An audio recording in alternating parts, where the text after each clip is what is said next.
Welcome to the Pool Nation podcast, where it's all pool talk. And we ain't talking about netting and jetting or splashing and dashing. We're talking about becoming a nation of pool pros. We talk about the latest products, trends, and training in the pool industry.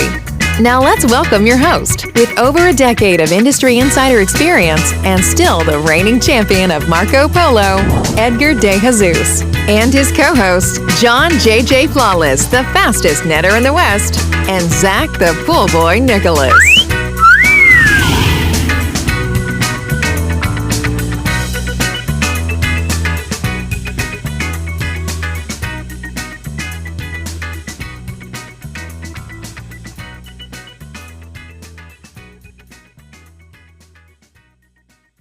Welcome, everyone, to the Pool Nation Live podcast. I am your host, Edgar De Jesus, and yes, I am the reigning champion of Marco Polo, along with John JJ Flawless, the fastest netter in the West, and the famous Zach, the Pool Boy Nicholas. And yes, today we are in studio, so you know what that means, people? We are here with the Cannonball King himself, Mr. Spider. The what? The what? Cannonball King. That's it. That's all you got? That's all I got. That's all you got, bro? It's been hot here. Shout out to all y'all that have to work outside in this. Yeah. I get to sit in the sweet air conditioning when it's working. Hey, today we are joined with Jeremy Young and Orlando Gadea from Fluidra. We're going to talk about the new AquaLink Edge, why Edge beats the cloud, how your system keeps running even when the internet goes down, what Tracker IO means for running your business, and why getting smarter equipment into the backyard is a key to helping pool pros grow. But before we do that, I want to welcome everyone to our live podcast, a podcast where it's all pool talk. And we ain't talking about netting and jetting or splashing and dashing. We're talking about becoming a nation of pool pros. And yes, we will talk about the latest products, the latest trends, and the latest training in the pool industry. But before we get started, we want to thank our visionary partners for this podcast: the SPPA, Blu-ray XL, Aquastar Pool Products, Natural Chemistry, Raypack, Heritage Pool Supply, Harewood Pool Products, Encore Brands, Poolside Tech, Pool Brain, Knee Deck, and Encore Filtration. Mr. Zacharias, what's going on, brother? Man, I had a great time yesterday hanging out with you guys, and we were hanging out with Jeremy and Orlando, and we spent a lot, and I'm excited to get into it today, but we spent a lot of time talking about the future of the industry, talking about technology and where we're headed. And it's amazing to me, like, what technology is becoming and what it's going to empower us to be able to do. And I'm one of those people that's more resistant to it and things like that. And it's like, now even I'm on the, I'm an AI, and I've got Claude for these things, and I've got chat for these things, and I've got drones delivering groceries to my house, and I'm like, what have I become, But we've got some really good stuff that we're going to be diving in today, so everyone listen up. This is going to be great. Absolutely. Orlando, good morning. Good morning, Edgar. How are you? I'm doing great. How are you? Doing great. Thank you for having us here. How was that coffee this morning? Oh, it was fantastic. See, The Orlando's best one of my coffee in guys. Texas. Yeah. Orlando's one of my Great guys, So we you guys talk bulls, we'll talk coffee. Yeah. No dirty chais, though, right? No, John's not here, so no dirty chais for John. So Yeah, we're, no dirty we're, chais. we're keeping it clean. So Jeremy, good morning. How are you? Morning, I'm good. Thank you for having me. Listen, I still got stuck in my brain where I've met you before, and I'm going to figure it out. You might get this like random text or call out of the blue going, I figured it out. And you're going to be like, who is this? What the hell are they talking about? But I'm going to figure it out. So, hey, want to give a shout out to everybody out there that is listening. Limping Elk Pools is going to be out at the boot camp tomorrow. So we're excited about that. Good morning. We're looking forward to seeing everybody tomorrow. Limping Elk is out from California. He's bringing his daughter and his son. His son is a 15-year-old from Raypack that's coming out. That was at that boot camp that's coming out. So excited to get to see you guys out there. And Fabrizio, big shout out to you, Jason, and our boys from Oxidation Potential Reduction. Big shout out to you guys out there. Go on the chat, send some messages to our boys. Mr. Matt Man, look, homeboy broke already. Mr. Matt Man, Jeremy Young is the man.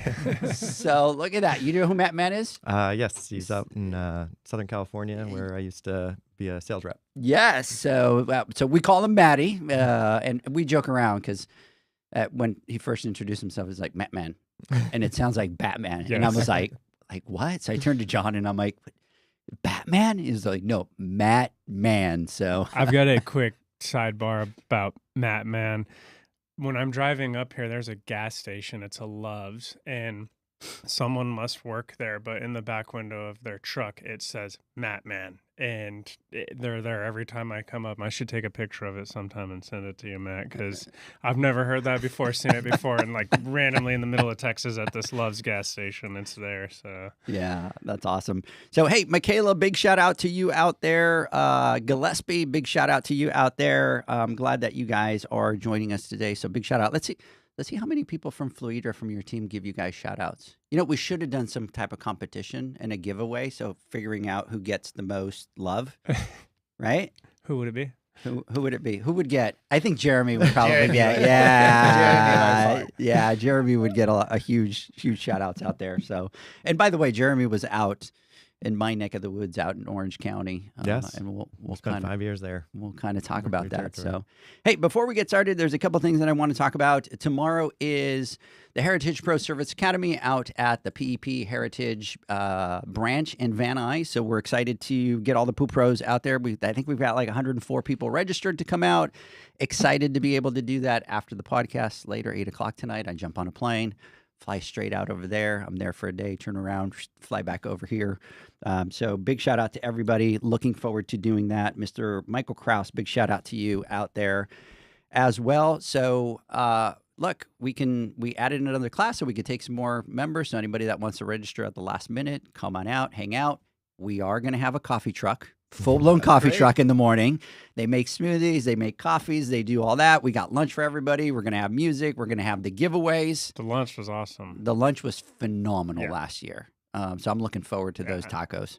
And then we are going to do the $25,000 Pool Pro Challenge qualifier at the end of the event. So those top 20 that go there and qualify will be able to go to the PSP Expo in New Orleans for the next round. And then top 5 get into the final. First place, $20,000 for the first place. And then $5,000 will be spread among the other 4 from the top 5. So we're looking forward to that. And then the other thing is the Women's Summit, August 20th and 21st. Registration is open. Women, I think we will probably sell out within the next like 2 days. I think we have like 17 spots yet. It's crazy. So we do have the drive that we're going to be doing the day before. So definitely go out there. And Zach, nominations open for the Pool Nation Awards the 17th, not next Wednesday, the following It's Wednesday. just flying by. It is just absolutely insane how time flies. So everybody out there, we're glad that you're joining us today. Hey, let's jump into this conversation. I was already getting a couple pool pros that were messaging because some of your team members were kind of reaching out to them. So a big shout out to my boy Jay Brakefield out in Denton. So anyways, let's get started. You know, I'm going to start with you, Jeremy, and I want you to tell me, tell me a little bit about yourself, but more kind of the personal side. Sure. Yeah. Raised in New Jersey. I moved to California in 2013. I have 2 little boys, Exton and Eamon, and my wife Tara. We love to surf and hang out at the beach and enjoy Southern California. And yeah. you're a big surfer. How long have you been surfing? I've been surfing my entire life. I would say I was a big surfer, but now I spend more time with my kids than surfing and working. But they're both getting in the water now, and they're getting up, and so I get to go back to that, which I'm really excited for. Okay, so they're getting in the water now. Oh yeah, Yeah? Oh yeah, So Yeah. even the 5-year-old? yeah. He's up. Just Yeah, Up in the water. yeah. They'll go out 3-4 hours at a time. That's crazy. That's pretty great. awesome. Yeah. Zach won't even dip his toes in the ocean. I know what's in the water. Zach's waiting for the shark in the shallow to Yeah. kind of come and get him. So, no, that's absolutely awesome. So, Michelle from Michelle's Pool is a big surfer as well. So we'll have to kind of connect you guys. It's pretty awesome.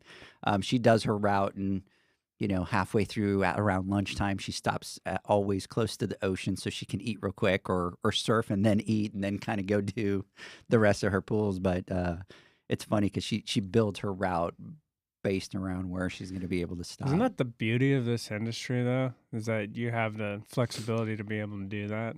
Oh yeah. When I was in the field, I got to work my day around what the waves were doing, and start early, go meet some customers, go back in the water, go meet some customers.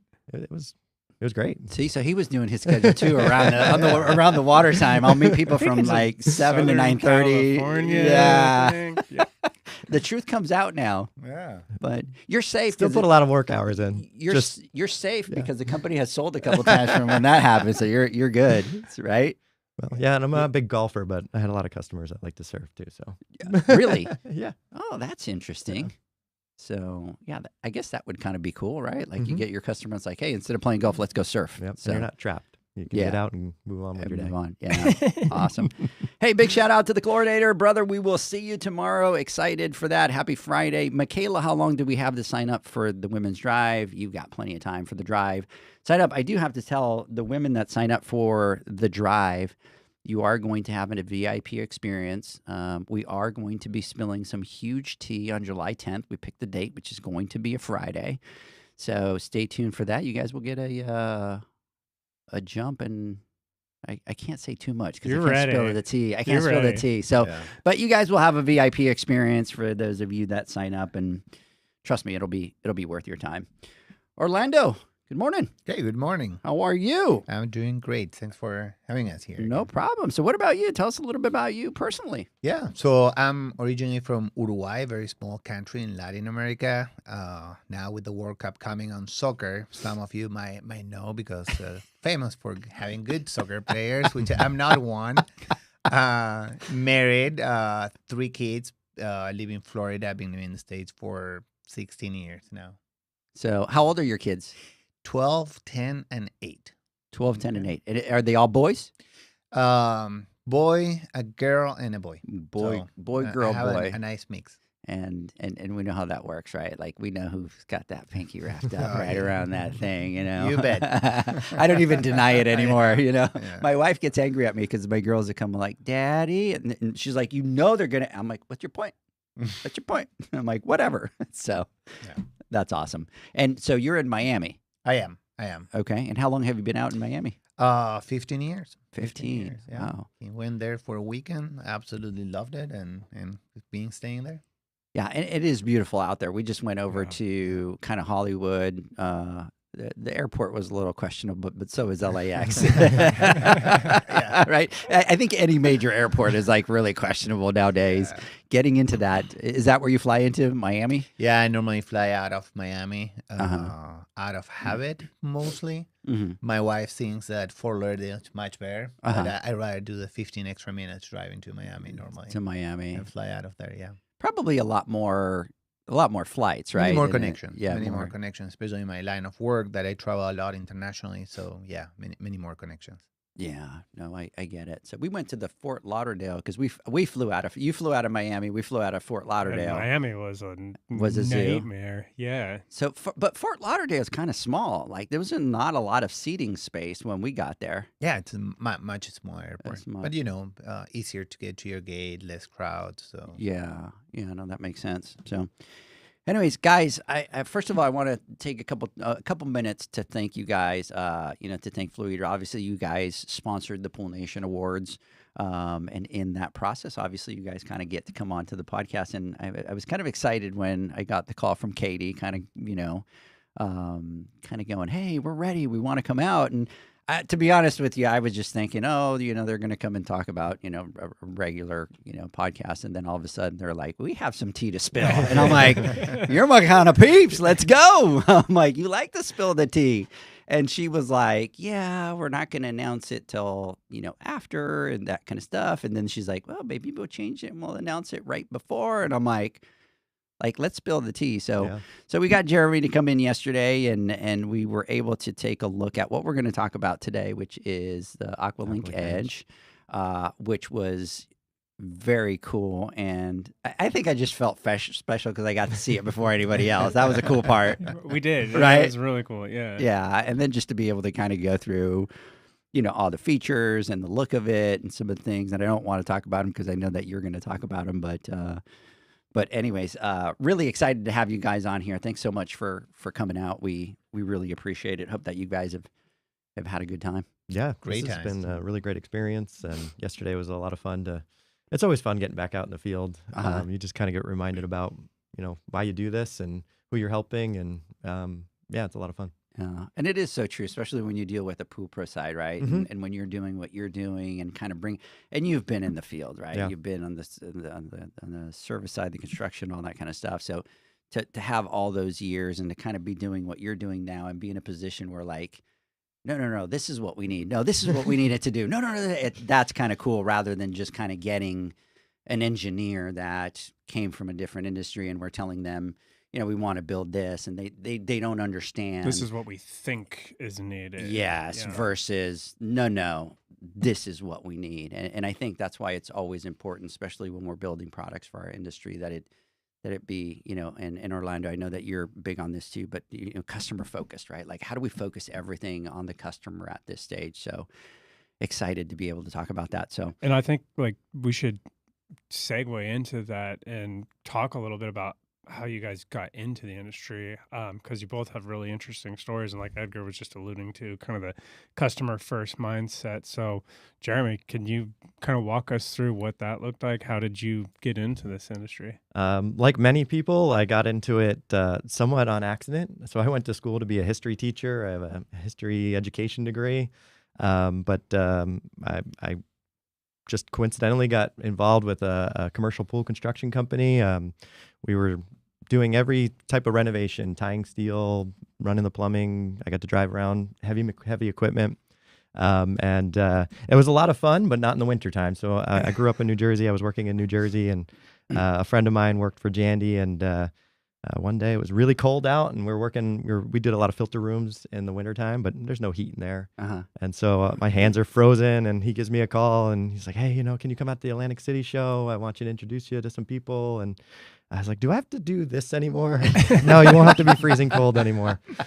So I started with Jandy back in 2008 as a service tech and service manager and trainer. We kind of did everything back then. It was a much different company, and of course, the industry was everybody everywhere in America was in a recession. So we had to do a lot of different things, and I covered Virginia to Maine.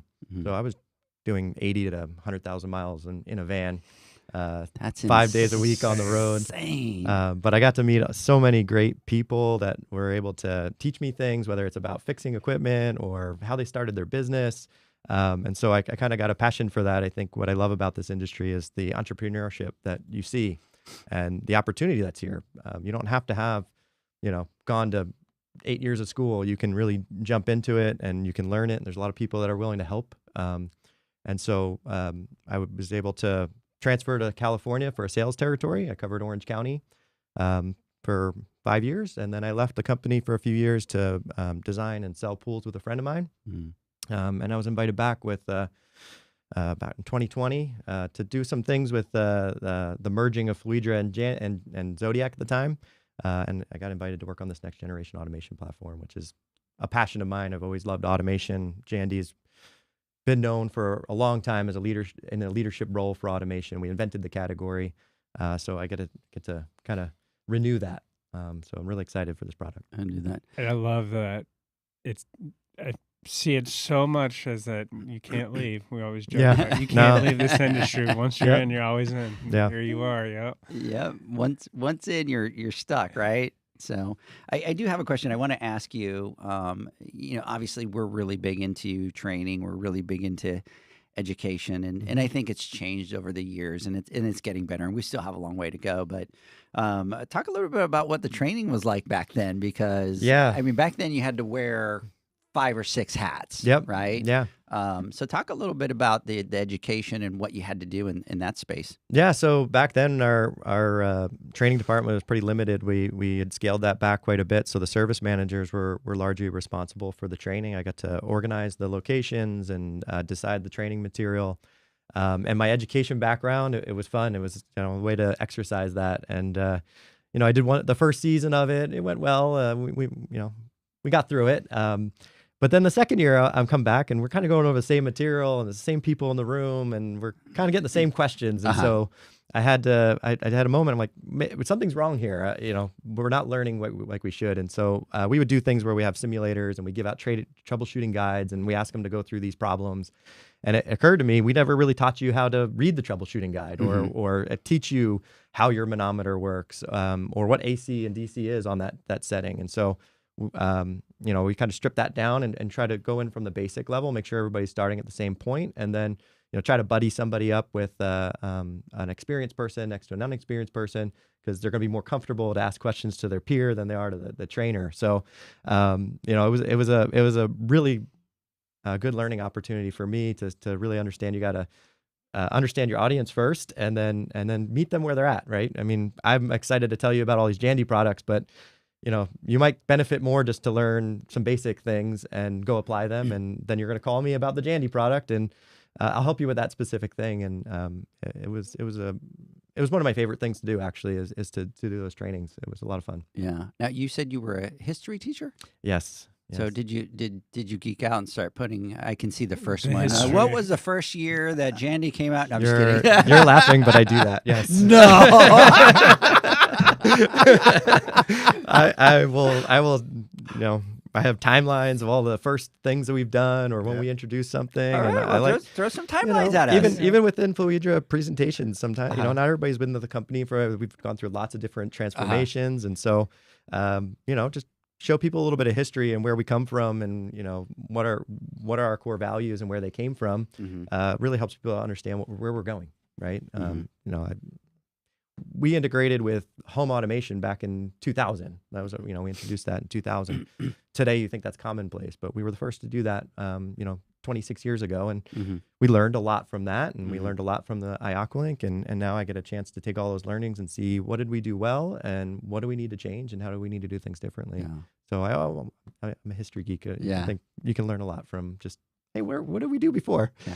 And it's actually interesting. Like, we joke around it all the time, but a lot of times those type of trainings and those type, we call those obviously nuggets, right? But for a customer that you go into their backyard, you're kind of maybe new, you're trying to sell, whether it's an automation or a pump or any equipment and stuff like that, and just to be able to have some background on it and say, hey, the first, you know, whatever, let's say that they have an automation that came back in this was the first year that automation came out, and that just gives you so much more credibility when you're in front of that customer, and we kind of take that for granted. That we always joke around, and we're always like, how can we introduce some of that type of knowledge into the education, so that when you are talking about a product, right, you automatically build that credibility. So I joke about it, but we are, you know, really believers in doing that.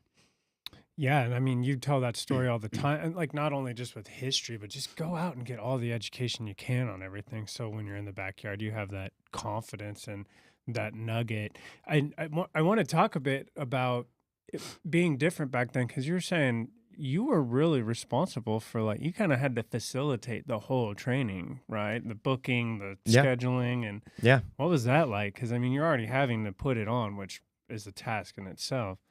It was, it's a lot of work. I have, nothing but appreciation for our team that does it now. Finding locations and, organizing food is the biggest one, you know, you know, what is everybody going to eat? Do you have enough, like, for everybody? But coffee, I'm not a coffee drinker. You guys are joking about coffee, but that gives me so much stress when I'm showing up with a customer and they I want wouldn't coffee. go to his class. I'm like, I don't know, a box of coffee, give it, you know. A box of coffee. We're losing audience. Oh, a lot of man. There's all these things you guys put into it. It's a lot. Orlando, you're going to have to save this podcast, bro, because you just... For the people coming to a Fluidra training, we have good coffee people. Jeremy, it's never in charge of the coffee. It's not a box. I promise. It's not a box. Yeah. It was a joke. This was just kidding. It's the first thing I'm happy to get rid of, yes. So, yeah, no, and I think that's awesome, right? Especially with the training. And I think going back, I really, truly believe it's kind of helped shape kind of what you do and with this product that we're going to talk about, because you've kind of done it all. And we were sharing war stories about training yesterday, and it was exactly what the conversation was, right? Like we sometimes, whether it's automation and we're going to go train somebody and we're going to say, oh, let's wire this relay. And everybody like looks at you like, what's a relay, right? And so for us, we're talking pull all the time, that you tend to forget that.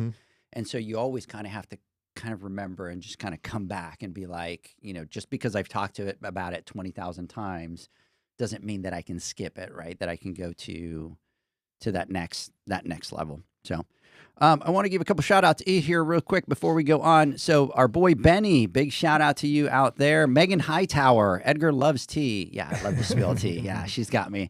Matt Mann is saying, I am Batman. You can call me Matt Mann. Big shout out to Naomi. Naomi, we'll see you out at the Women's Summit. Kevin, big shout out to you out there, brother, as well. See you later on this afternoon. And then the chlorinator, I've heard great things about Jandy training. We'll look into doing up. And then our girl Day is on there. She's all the way out from Washington. So big shout out to Day out there. So I think we need to kind of start talking about spilling the tea officially, right? Well, Orlando. Oh, true. See, I'm so excited that I was ready to just ready to get Orlando. Because I think Orlando has a very important role in this. And so if you could just explain your journey into the industry, I think it's really good. Yeah, absolutely. So I've been in the digital space for most of my career, over 25 years. But I'm kind of new to the pool industry. I've been for a year and a half. Amazing industry. Such a great time right now. We are at a time in this industry where things are changing, where you see things like what we're going to discuss about automation that are going to deeply transform our industry, the value that is perceived by the pool owner. How do we help pool professionals? I think these changes will bring so many opportunities, and in an industry it's so entrepreneurial. It is very, very exciting, right? And I'm super happy to be in this industry at this right time. I think we're gonna look back in 5 years and we're gonna be like, oh, how did we do it before? So very excited, very exciting industry. Very happy to be here. And that's true. And we talked about it a little bit yesterday, right? We talk about it all the time, the industry being 10 or 15 years kind of behind, right? And we've got great products. I'm not saying that we don't have great products, but with technology and the investment of everything, whether it's AI or, a lot more connectivity and a lot more data and a lot more having that data to be able to help, whether it's a homeowner, a pool pro, or a build or whatever, kind of run their business, a little bit smoothly. But I agree with you 100%. It's like you came in at the right time, and in a lifetime, you don't get a lot of those opportunities to come in at that pivotal moment and be part of that. And I think for you guys, it's even harder because you're part of such a big company, right? And there's so many different people in so many different departments. But for you, Orlando, to be able to kind of come in at this pivotal time and just kind of be able to go, I'm going to be part of that change, right? I'm going to be part of that vision is exciting to me. Oh, absolutely. One in a lifetime opportunity. Really, really exciting. Yeah. So let's talk, and we're, everybody listening, we're going to talk a little bit about that and how everything's going to kind of come together in that big picture and what Fluidra kind of sees the future of kind of the industry and the connectivity and all that kind of stuff. And I'm excited about it because I truly believe it is the start of getting out of that older technology and really being able to see what it is that technology does. And it's exciting because we don't know what it is, but we kind of have an idea of what we want it to be, right? I mean, we were joking around yesterday. We were like, I just want to be able to walk up to a piece of equipment and talk to it and have it do it. And these guys are like, slow down. Let's get to the next phase first, right? But at the same time, we look at the industry and we understand that it's not very simple to just do things because every company has legacy products and all that kind of stuff. So sure, to create something new might be a little bit easier, right? But for a big company like you guys, it's not as easy as, oh, let's just build this and move on. Like there's all these legacy things that need to kind of, be built into it. Yeah, there's a lot of expectations already when you're coming in for the first time. There's no expectations. There's no... Oftentimes people say, well, you don't do this or this, but we did it before. So we have to make sure we cover everything we do some new things, and set ourselves up for the next 5 to 10 years of innovation. So there's a lot that goes into it for sure. It's been a long journey. So in our conversation yesterday with me and Zach, did you get tired like, oh, make it do this. Oh, make it do that. Oh, it needs to do this. Oh, it needs to do that, And it's like... No. You're like, we're talking about 15 different people. Talk to us. Like, we'll tell you what it needs to do. No, I mean, we've done a good number of presentations to some of our close customers, and I really enjoy that part because so far I haven't really had somebody ask, "Hey, are you thinking about doing this?" And it's not already on the roadmap. And I think that's really impressing people, is that not only are we doing the things that they expect, but we're already setting up for the things that they expect in the future. Yeah. Yeah. Yeah. So let's talk about it. Yeah. Let's, you know what? We've been quiet about it. Let's, I'm going to give you the mic. Yeah. I'm going to give you the mic and spill the tea. Yeah. So the product is going to be called AquaLink Edge. And we're first and foremost, we're going to solve problems that we know have existed for a long time in the industry, but we're also setting up for things that I think a lot of people maybe think are the Star Trek level, but they're really not. They're not that far away. So AquaLink Edge, that's a nod to edge computing. And so in the tech world, you kind of have this cloud computing and you have edge computing. And with cloud computing, you're connecting each device to the cloud. The device sends its information up to the cloud. Data gets processed, and then it gets pushed back down to the product. Decisions are made in the cloud and pushed back down to the product. But if there's any interruption to that cloud connection, whether it's just your cell phone doesn't have a great connection at that time, or Wi-Fi is down, or the cloud service is down, all of a sudden your experience is interrupted, right? And for a pool owner, that means on a Saturday when you're home with your kids, you're not able to use it, or you're not able to use it the way you expect to use it.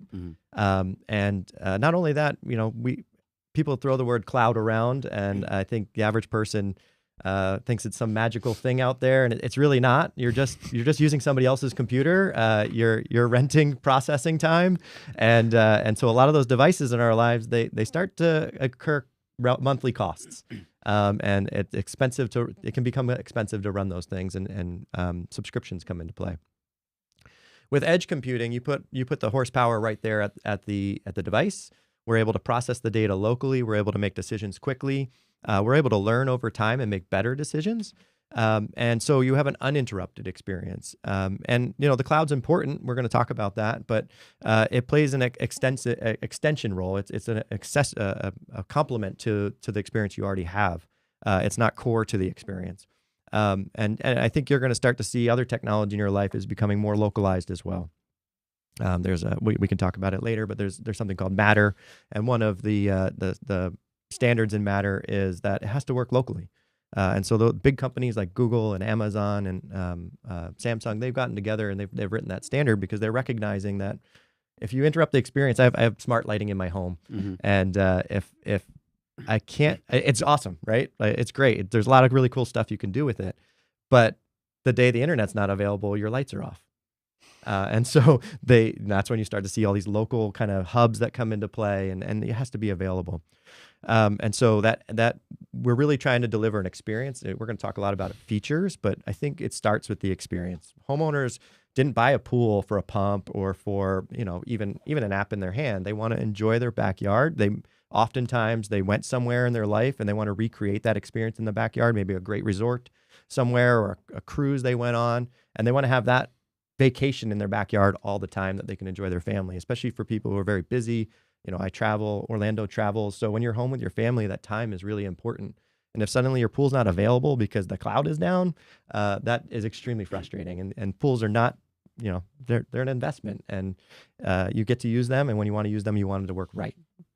So that's really what we're trying to do, is deliver a pool that's always ready, right? And so when we talk about AquaLink Edge, it's really three pillars. It's we want to make it simple, right? Technology, when it's done right, you don't really notice it. It's in the background. It's very intuitive and easy to use. The second pillar is that it has to be personalized, right? People want personalized experiences. So when we talk about things like scenes, we want to have our own individual scene in our pocket. We don't, I might like my pool to be, my spa to be 104 degrees. I want the jets to be, shooting me out of the pool. I might have a particular preference for lighting, but, my wife might want it to be 99 degrees and the water's still and it's just relaxing. And so we should be able to have those personalized experiences. And then when we talked about the pro too, you're there for a totally different reason, right? You're taking care of the pool. You're not thinking necessarily about what the homeowner's Friday night experience is. You're thinking, I got a job to do. I got to get in and out of here. So we want to make sure when you walk up to that unit that it's ready for you to get your job done. And then finally, it has to be proactive, right? Pools, unfortunately, they don't get used every day, right? But they have to operate every day. And so we tend to set the schedules up for what does it mostly do? And mostly it just sits there and you look at it. And then someday on a Saturday, 20 kids use the pool and all of a sudden the pool's trashed. So it has to be proactive. It has to be able to notice that, react to it, adjust to it, so that you kind of smooth out those peaks and valleys between the weekly service. And so those are kind of our pillars. When we get into features, I think the number one thing that we're going to get some recognition for is we're finally going to have a display inside of the can, right? So big complaint, we don't have one today. We have these service remotes we make you guys plug in, and we understand that's a huge pain point for you. And we also understand that the phone is not a solution, right? That not every single person has a phone. We're not all paying for every single employee's phone plan. But not only that, there might be something going on at that time and your phone isn't working. So you need that anchored screen there so that you can get in and out of and do your job properly. And it's not just lip service. It's a very advanced screen. It's very responsive. We have sliders. We have flickable motions. I'm not going to say it's as good as an iPhone, but it's much like an iPhone experience, right? You don't need a stylus.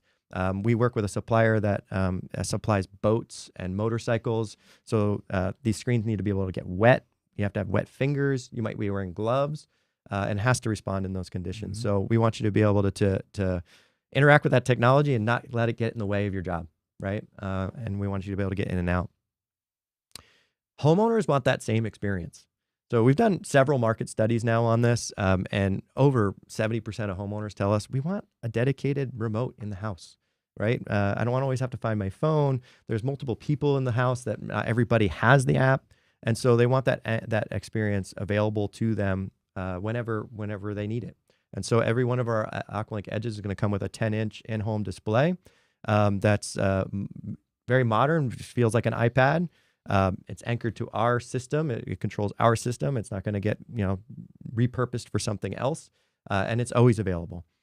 So that again, if there's a cyber attack on CrowdStrike was a big one, where I can't even go Google.com, and I understand the pain, but we're getting calls about I can't use my pool. Well, the rest of the world can't stream Netflix right now, and everybody's in this boat. Yeah. But what a great time to use your pool when you can't use all that technology, right?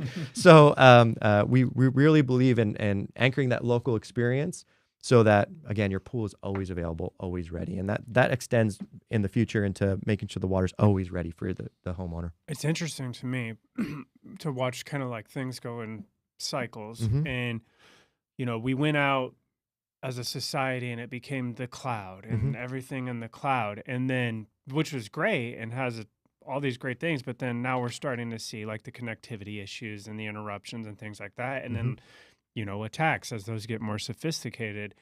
And so now it's this move, okay, technology's gotten better, now we can localize this and use the cloud and create an even better experience without the interruptions.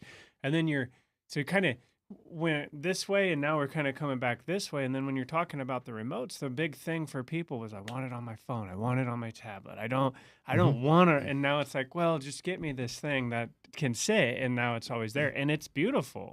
It's really I was really impressed by it. So it's just interesting to see how we kind of go one direction and then back the other, and then I'm sure we'll shift as I think it's a balance, right? So it's not that it went all one way and all another way. It's how do you use these things in their best, put their best foot forward, right? The cloud's super important. We want to be able to get those notifications out to the pros. We want to be able to take that data, aggregate it, build better algorithms so we can do better predictive behavior.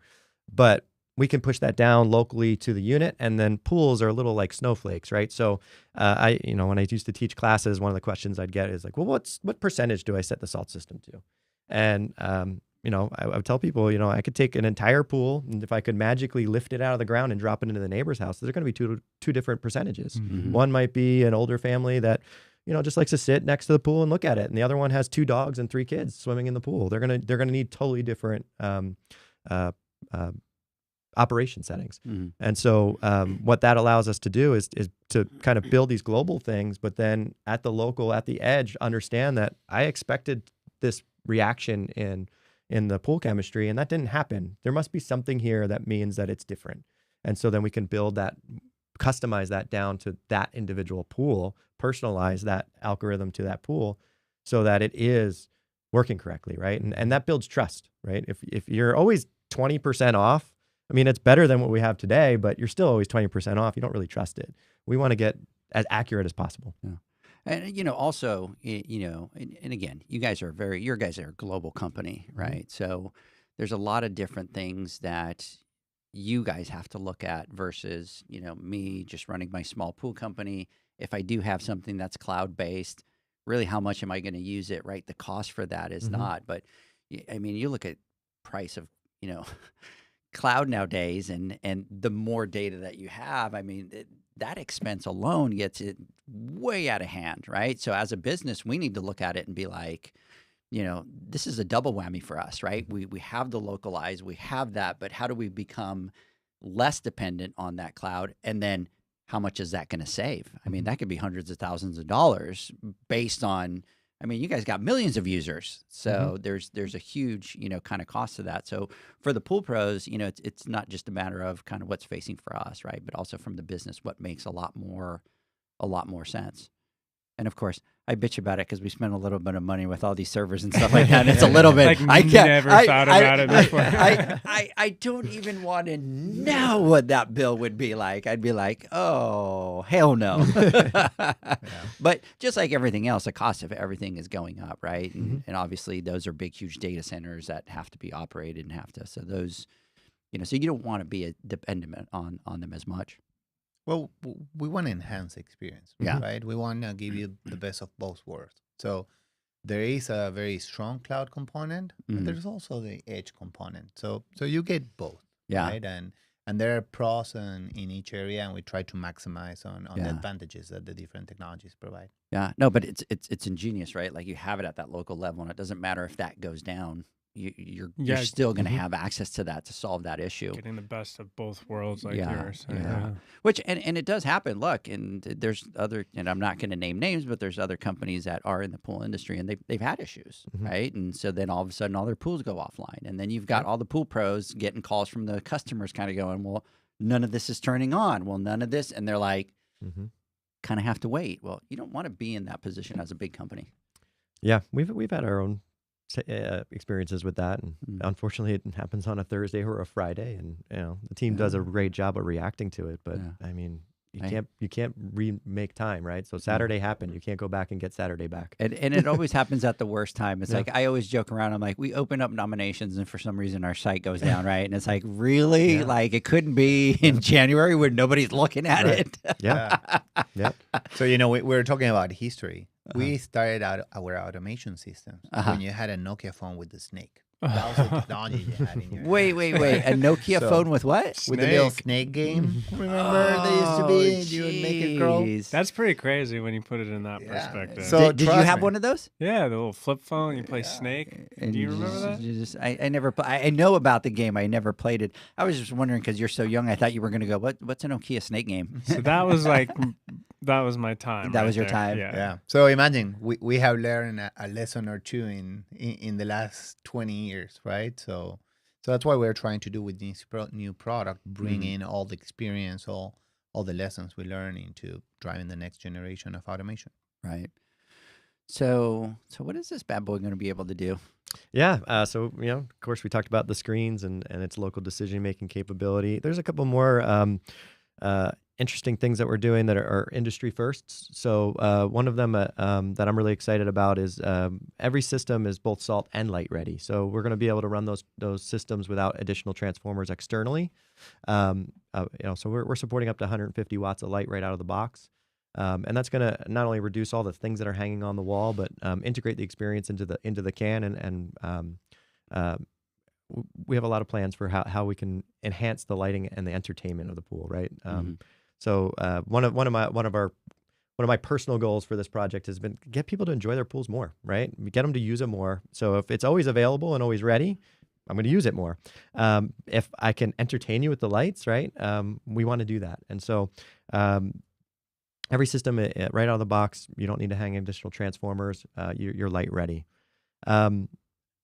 Another one would be that we have a flow rate meter. We've been working really hard on getting an accurate somewhat inexpensive flow rate meter that we can include in the box. I think it's really important that we know what is the flow rate and that we can do it in multiple points in the pool, right? Not just the overall flow rate, but if you want a water feature to perform the same way all the time and it's off of a valve somewhere, we want to be able to put a flow rate meter on that and say, okay, run at this aesthetic all the time, and the pump can just ramp up for that.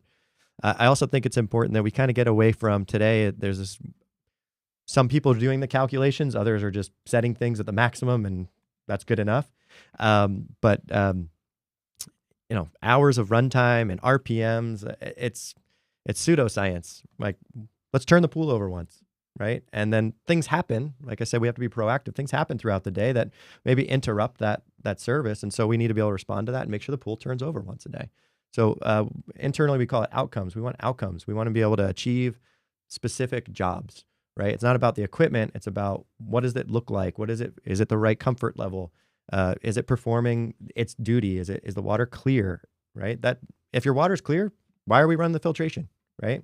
So if we can measure those things and perform and react to those things, then we can be really efficient, and we can also make sure that the pool is ready for the user. I love that. Outcomes. I think that is like a great way to look at it. And I think like we're moving to that. We want that simplification. We don't want to have to think about it. And, I was sharing my story yesterday about the first, variable speed that we had installed to automation for one of our customers. And by the end of it, the outcome I was giving them was, okay, on your remote, you're going to hit, if you want to use the spot, AUX 1, AUX 2, and AUX 4. And if you want to run low speed, AUX 2 and AUX 6. And I'm just like, I'm literally driving away from that. Like, what have I done? Yeah. Yeah. But this new, and I think this is where the future lies, is it's changing the mindset from like reducing that cognitive load that I was talking about, just making it, okay, if there is an interruption, I'm trying to get the one turnover a day, it automatically is making the correction to make up for that. And you're not having to piece together all this stuff. That's right. Yeah. And it's interesting. We've been in testing for a long time. We put our first system in the field about 2.5 years ago. And so we have a support team in the field that's 2.5 years ago that you put the first one in the field. Yeah. So I'm going to back engineer this thing. So that means I would say minimum 2, if not longer, that you started working on it. Yeah, that's about right. I mean, we're on our 5th year here, so it was a lot of specifying and feasibility. We got a lot of ambitions here. I'll talk about some of the technology we're going to be using. So we want to do feasibility. Is it possible? What does it cost? And then also, the user experience is center to all of this, right? I mean, you can have an amazing system that, can do backflips, but if you can't get it to work, then what's the point of all of that? So we spent a lot of time working through what the user experience should be. And then also we took that 30 years of Aqualink RS logic and we had to rebuild it. And so we went through all of it. What does RS do really well? What can we improve? And you get into all these interesting niche cases of like, what happens if a user does this? How does this have to respond? And, whiteboarding all of it and all the different scenarios that could happen. And so a lot of planning. And then, you start working. And then one of the things that we've had to do as a company is really transform how we build products. We've been a hardware company for, our entire existence. And now we have to be more of a software company. And that's a very different skill set and different process. And so we have to, we get the product early on and that's not right. Like that didn't come out the right way, or you thought it looked really good on paper and then it doesn't look really great on screen. And so there's this iterative process that if you went and saw what the first screen looked like and what the screen looks like today, it's very different.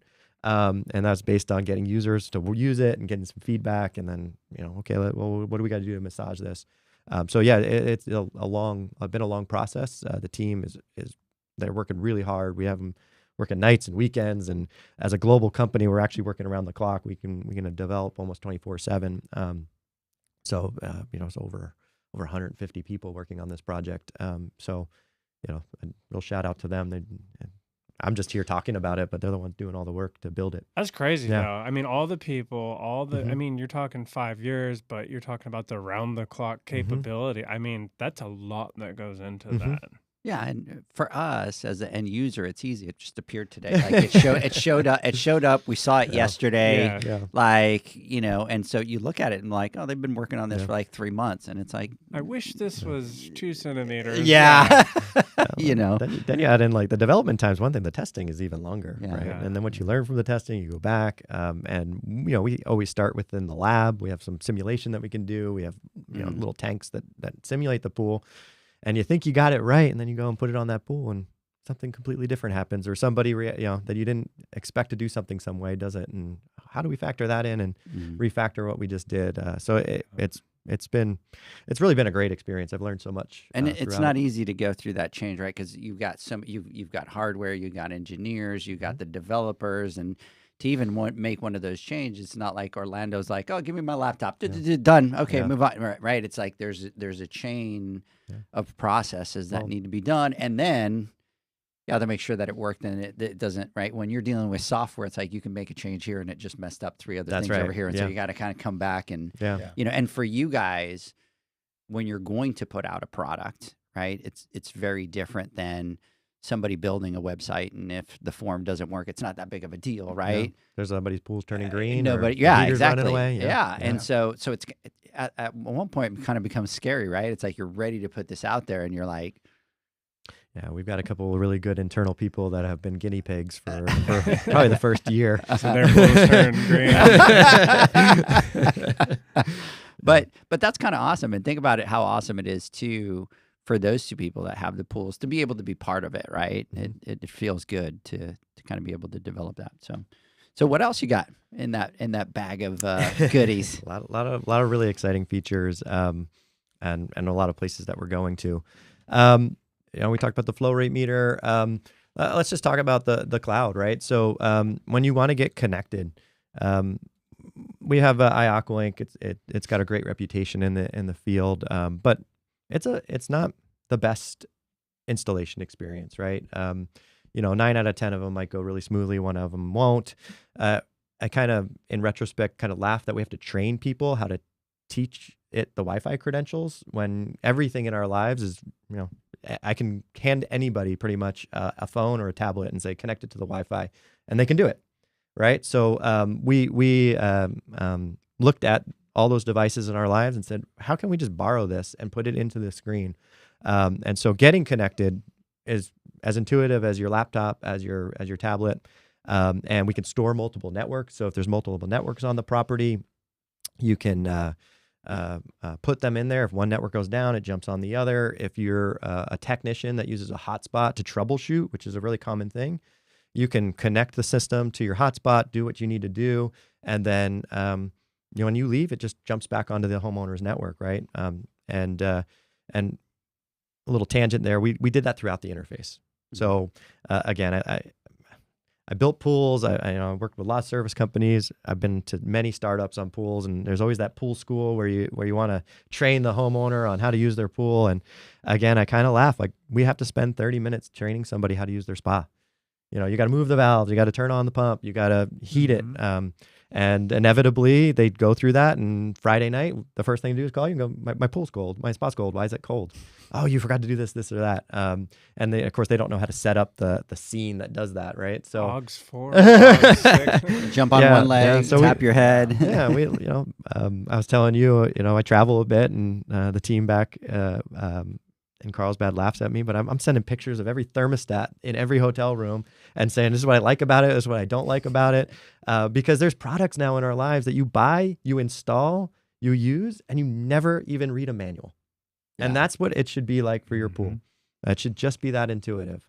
And so, when it comes to lights control, but even setup, right? So, again, I'm a little biased here, but I hear great things about our current system and how intuitive it is, and sometimes I have to remind myself, it's not that intuitive. You know it, you've learned it, and you know how to train on it. That's true. But I've had to convert people from what they use today to ours, and I can see where they really struggle with that. And so a goal of ours was, and it's not perfect, we're going to get to an even better experience. I think we can get this down to a couple of minutes, and you're ready to go and it's dialed in. But I was apprehensive when we put in the first users, but the relief when they just always go to the right place. And if there's something in front of them and they're like, I'm not sure what this is, and you just ask them, well, what do you think it is? And then they say, yeah, the exact right thing. Oh, this is perfect, right? So that was the goal. I see some companies are afraid of automation, right? Like that. Maybe they have seasonal employees and having to train them, and it becomes all this extra work for their company when at the end of the day, they just want to show up, service the pool, make sure everything's working. And there's this barrier of automation. So by removing that, making it more intuitive, I think people will be more likely to put more automation out there. So then once you are connected to the cloud, well, let's take a step back actually. So one of the other complaints, we only work on a 2.4 gigahertz frequency, and most systems out there today only work on a 2.4 gigahertz frequency. But increasingly, homeowners only have a 5 gigahertz network, and ISPs or internet service providers are only allowing a 5 gigahertz connection. And now all of a sudden, I kind of joke, you guys in the industry, you have to have so many hats, right? You have to know all this technical stuff about a pool. You have to run your business. If you're selling pools, designing pools, all these things you have to be an expert in. And then we suddenly threw this one at you, like you're an IT professional, right? You have to know all these things about routers that you never wanted to know. It shouldn't be that way, right? The system should be able to adapt and respond. So every system supports 5 gigahertz and 2.4. And we're really optimizing for those modern mesh networks so that if we get moved to another node, it's not interrupting that connection. It's really, really important to make it easy to connect. And then once you are connected, that's where the personalization really starts. So we're going to be launching 2 new applications, Fluidra Pool and Fluidra Pro. The Pool is for the end user, and the Pro is for the pro. And with Fluidra Pro, we kind of see that being the most powerful tool that a pro can carry. Over time, we're gonna just keep adding more and more value into that app. And so today you carry voltmeters and manometers and other tools. A lot of that could be solved with the Fluidra Pro app. And so that's our goal with that. And then on the pool side, we want to make sure that homeowners can get in and out of their pools really easily, right? I mean, we've got lots of really cool features, but they should never have to leave the home screen, right? You should be able to open it up and turn it on and just enjoy it, and not have to remember where all these things are.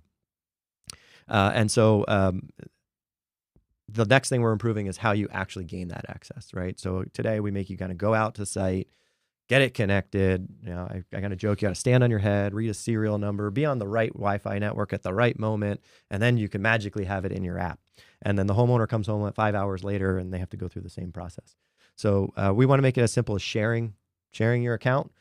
So share access and setting some permission levels. So it doesn't have to be, hey dad, do this, hey dad, do that. Now, everybody in the home can have the app in their pocket. Personalize it so they have the right scenes and the right features, and then maybe in some cases limiting them. So I don't want my kids to be able to throw the heater on whenever they can want. Heat the pool to 104. Right, or Airbnb guests. Make that really easy and intuitive. And I think you have the same on the pro side. So if I invite a business, as a business owner, I have many employees. I want to make sure that the right employees have access to the right systems at the right time. I don't know that every employee in a business needs to have 24/7 access to every one of my clients. So maybe certain employees only have access when they're servicing the pool, and maybe what they have access to is more limited. If they're not one of the higher level techs, maybe they shouldn't be getting in and setting configuration settings. Save that for one of your higher level techs. So setting those permissions and being able to manage your business and making it really easy, right? We talked a lot about that yesterday. Yes, customization's absolutely in there. You want to be able to customize it down to whatever degree you want. But most people, if we can get the 80% right with a nice template and template the user accounts, then everybody's got a great experience out of the box. And if you're a really advanced user, go for it. Go into the advanced settings and set each and every one of your preferences. But we need to have more better out of the box experiences. Again, we talked about that yesterday, where unfortunately, I think a lot of pools today the experience is reliant on the startup person, and they have a different agenda than the person's weekly service, and they have a different agenda than the person using the pool. Mm-hmm. And so we need to be able to get to all 3 of those users, get them the right experience out of the box. And I think this is important that probably a lot of pool pros are going to ask. So obviously I can still have, right, and I'm going to go back to all my Airbnb days, mm-hmm. and I just want to be able to have all my customers on Yes. there, so I'll still have that Absolutely. that one page where I can, Yep. Orlando calls me, hey, my light's not on. 1 second, boop, now, yep, Yeah. good, okay, perfect. Yeah, so that's where we monitoring is central to this. So being able to monitor all of your pools and have some high level status on whether or not it needs attention or it requires action, delivering you notifications in the way you want and when you want them, and so you want to know right now if a pump is down, but something like a light that's out, maybe that's more of like an inbox kind of feature on your app or on your dashboard in Fluidra Pro. Yeah. That's more of a monitoring service. And then Orlando will talk a lot about Tracker.io. There's another layer above that where maybe we could take that data, aggregate that data, and start delivering business efficiency on top of that. And so that's where we see software and hardware working together. As the equipment got to be great, it's got to be the best in class. But then when you have this layer of software coming along that can help you route and run invoicing and things like that, so you're just moving on to the next pool. Awesome. Hey, I do have some questions on that, but let's do this. Let's take a word from our sponsors. It's already been over an hour. So when we come back, I know that there's a lot of people. You know what? Let me do it right now so that they don't get mad at me, because then they'll get mad at me. But Super Piscinero, big shout out to you. Jay, Rita, Victor, what's going on, Ben, sorry. And by the way, Zach, is it Pool Psycho or Pool Cisco? It's Pool SYCO. Sicko. Sicko. Is it Psycho or Sicko? I would go with Sicko. Sicko. And you? Zico. I'm going. I'm the only one that- Zico. Wait, you Pool Zico too? No, Poolsy. Pool Zico. Okay, That- got it. Pool Zico. Okay. I'm the only Good job, idiot. I'm the only idiot that. Yeah, thank you, Spider. I'm the only Pool idiot over here Psycho. calling him Pool Psycho. We were joking on the Instagram Live because he was on there. But anyway, I was just trying to see if anybody was going to read the same thing that I did, bro. Big shout out to you out there, Kevin. Big shout out, Ellen Leontini. What's going on? Let me know if you're going out to Van Nuys. Would love to be able to see you out there. El Gabe, good morning. What's going on, brother? Barstow Pools. Kenya is coming down with Josh, and they're bringing two of their techs out to the boot camp. So big shout out to you out there. CNC. Bro, let me know if you're going to go out to Van Nuys. Bellafina Outdoors, the Brantler. Big shout out to all you guys out there. Spider, let's take a word from our spiders. When we come back, we are going to continue because I do have some questions on the notifications. Pool pros have specific needs when it comes to general liability insurance. The SPPA program has you covered. With 3 tailored and customizable general liability options, SPPA makes it easy for pool pros to feel secure. Find out more and get covered at thesppa.com. Now available, Pool Invoice. Pool Invoice is a pool billing software created specifically for the pool service and repair industry. It's developed for our industry and only our industry. Pool Invoice is built with recurring billing in mind. You can print, email, text invoices, or even send via WhatsApp. You can add reoccurring or yearly charges, accept credits, and set up autopay. You can even see when customers have seen the invoice. It even has a customer portal where they can log in and see, print, and pay invoices. It has all your customers' information on one page, so you don't need to search through hundreds of invoices looking for the one you need. Just go to the customer profile and it's all at your fingertips. Created specifically for the pool industry, Pool Invoice. Now available at poolinvoice.com.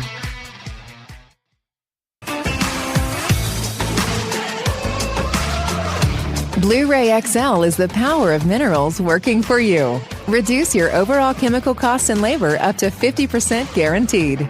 Whether you have 20 accounts or 20,000, Blu-ray XL's direct pricing and free shipping to the pool trade have you covered. Improving pool professionals' profit and work-life balance is what they do. Blu-ray XL, the real mineral purifier. Visit them at BluRayXL.com. Blu-ray all day. Aquastar's new pipeline cartridge filters, available in 2 sizes, deliver top-notch hydraulic efficiency along with best-in-class filtration performance, approaching that of DE filters. Uniquely designed, open pleat spacing means 100% of the media square footage is usable. And these claims are backed by NSF test results. Designed with the pro's time and comfort in mind, the patented double locking system improves safety and ease of access, making filter cleaners faster than ever before. Available now. Ask your supplier for pipeline filters today. Natural Chemistry, a leader in specialty water care solutions for over 30 years, is proud to provide products that make pool service easier than ever before. Its unique enzyme formulations in Pro Series Pro Blend improve efficiency of your pool program while reducing frequency of filter cleaning and scum lines. Natural Chemistry is also well known for its wide variety of phosphate removal solutions that include a non-clouding formula in Phos-Free and extremely high-range removal with Pro Series Phos Remove or Phos-Free Max. Save time, save money, save work with Pro Series products. Stop sacrificing durability or efficiency with the help of Raypak's new Avia HD models that utilize NITEC, their exclusive industry-first technology. NITEC heat exchanger technology is Raypak's latest solution to superior strength and maximum efficiency when it comes to residential pool heating. With 900% more nickel compared to copper nickel in critical surfaces, NITEC creates an ideal surface to protect against scale formation and erosion without compromising on Avia's 84% thermal efficiency. Learn more at raypak.com/NITEC. The next evolution in lighting is here. Universal Color Logic 2.0 from Hayward. The latest in pool and spa lighting was designed with you in mind, making installation a breeze. Upgrades include a detachable cord and first-of-a-kind adjustable lower catch to overcome variations in plaster thickness. As always, Universal Color Logic lights retrofit into virtually any in-ground pool or spa while delivering industry-leading, vibrant color. Visit Hayward.com to discover more. Welcome back, everybody, to the Pool Nation Live podcast. We continue our conversation with Orlando and our boy. And I'm still trying to figure out where it was that we met, but trust me, it's not going to go away, Jeremy. It's gonna come back. So, hey, everybody, welcome back to the conversation as we continue to talk about the new Aqualink Edge. Mm-hmm. Hey, big shout out to Jandy Pool. They jumped on here. They're listening. Who manages your Jandy Pool account? That's what I want to know. Will they spill the tea and tell us who it is? So, hey, if you're listening, tell us. I want to know who it is because I know most of them over there. I just never know who actually manages your account. So, do you know? Alana and Katie. Alana? Yeah. So Alana is just absolutely awesome. So a big shout out to you, Alana. And then Rush, Virginia, big shout out. And Zakura, big shout out to you out there. So, Jeremy, I want to dive into a few specifics here that I think are super cool. The first thing I want to get into is if I'm a pool pro and I'm going through that setup process, what does that look like for me? Well, I think we'll start with just the installation. So one of the new exciting features that we're going to introduce today, you have to run these little low voltage wires to every single piece of equipment. They're my favorite. 4-pair. Yeah, I always joke these are your favorite, right? And everybody in the room kind of groans. They're notorious for slipping out of the connector or breaking, or some landscaper needing or something the tiny cuts one screwdriver. somewhere. Yeah. They're pretty much a nuisance. And then the protocol that those, and that's the standard in the industry, right? Every single system today uses that. We will absolutely continue to support that because we have to support all of our legacy equipment. And then, sometimes you need a wire just because some piece of equipment's too far away. But the way that protocol works, it's number one, it's old and it's very slow. So it runs at about like 9.8 kilobytes per second. That's slower than your old dial-up internet, or if you think about a floppy disk that had 9 kilobytes of information on it. The other thing it does is it has to talk to each thing one at a time. So it says, hey, pool pump, what do you need? Hey, heater, what do you need? Hey, lights, what do you need? And it kind of circles back, and then it gets each device its thing, and it's just this round robin. If one of the pieces of equipment doesn't respond properly, then the information gets all kind of gunked up and it doesn't know what to do, and it slows down even further. And so we wanted to solve for that, but we also didn't want to introduce a whole new way to install equipment. So what we have is we have a private network that the Aqualink Edge broadcasts. You guys won't have to really know anything about it. I don't want to introduce more IT for you, but Just outcomes. Yeah. So yeah. I want outcome. I want you to have a nice, great out of the box experience. So we're gonna have next generation equipment. It's another piece of this. Aqualink Edge is just the start. You know, we have a campaign, Ignite What's Next, and this is the start. But each one of our pieces of equipment is going to get an upgrade, and you're going to start to see those products rolling out in 2026. Whether it's Speedset Plus or our new Infinite Colors DCT. And some other products next year that are really exciting, that are industry first. So what those products come online, when they get powered up, they're looking for an Aqualink Edge network, and when they find each other, they just pair up, and now you're ready to set up, and they show up in the interface as what they are. There's no set an address or set a jumper somewhere, and this is the pump 1 and pump 2. They just show up. This is the model number, the serial number's right there. You can go to that card, and as things become digital, if you remember your old experience, put it in service mode, hit aux 1, what turned on, hit aux 2, what turned on. We want to keep that experience, right? That's what we've all learned to do, and it was a really great way to set up a pool. So each one of those devices, you simply go to it, and we have an identify feature that you tap, and it turns on or it flashes a light, and from the panel you can go, okay, that's the water feature pump. So I'm setting up the water feature pump right now. Let me finish that setup. Instead of having to go stand on your head and find a serial number or guess. One of my favorite features is, you're setting up a water feature and you want to add a valve to it. Well, a little drawer slides out and you've got your list of available valves, and you tap identify and the valve kind of moves around. And all right, you're not tracing the wire back and seeing which socket you plugged it into. Yeah. You're able to sit there right at the panel and really set that thing up really quickly. So we're introducing this wireless network in Aqualink Edge, and we call it the Fluidra Pool Network that you can connect to, and we really want it. It's kind of a magical experience in that way, and that extends to other things too. So the first time you turn the power on, we kind of have this discovery process that happens. We tell you it's about to happen. We want you to turn the power on to everything. And if you have something plugged into an aux, you'll see it'll kind of ping each aux, and it'll just populate the ones that have something plugged in. Same with the actuator. So you don't have like a list of 16 actuators or 16 auxes that you have to go set up. Just the ones that are actually installed are the ones you're going to set up. Things just kind of show up as you plug them in. Flow rate meter, when we get to covers and leveling, these things just kind of show up, and you need to set them up right now. And they just automatically just boop, boop, boop, boop, boop. Yeah. It's a pretty short process. It takes about 15 to 30 seconds, and you land on a setup, on the setup screen. There's no wizard. It's just sitting there and saying, okay, these are the devices that need to be set up. What do you want them to do? And that's that outcome thing, right? I know you have this pump. It's a piece of equipment, but what do you want to do with it? Right. And then you set up what you want to do with it. And just kind of this to-do list. This is all your unconfigured equipment, and as you configure it, it kind of falls into the pool space or the spa space. Or we actually support up to 4 bodies of water now, so you could have 4 pool spa combos. They just kind of populate out there, and then the homeowner isn't looking through a list of features. They're going to a geographic area like a pool, and these are all the features in the pool. These are all the features in the spa, so they can find things. And we joked around about it. Pool builders know you cannot put one in a fence in the middle and have two yards running off of the same one. Oh, we've yeah. So that similarly though, how do you keep the neighbor from connecting to it? We've been back to the drawing board. We figured out a really great way that it'd be virtually impossible to happen, and then if it does happen, we have a really easy way to reclaim your equipment. But there's these windows where they look for each other, and unless you're starting 2 pools up next to each other at the same exact moment, and they're both in the time sequence, day, at the same second, right, it ain't gonna happen. It's not gonna happen. Yeah, but that's part of it, right? We could have made it like this whole thing where you've got to like scan each one and learn it in, and I didn't want this wireless experience to be more work than the wired experience. Then people aren't going to do it. So it needs to be as seamless as possible, and the goal is to just magically show up. We have one system now. Today we make you buy a pool spa combo, a dual equipment. We have one system. We'll sell them in different packages. If you want the pool spa, that just means it comes with 2 actuators.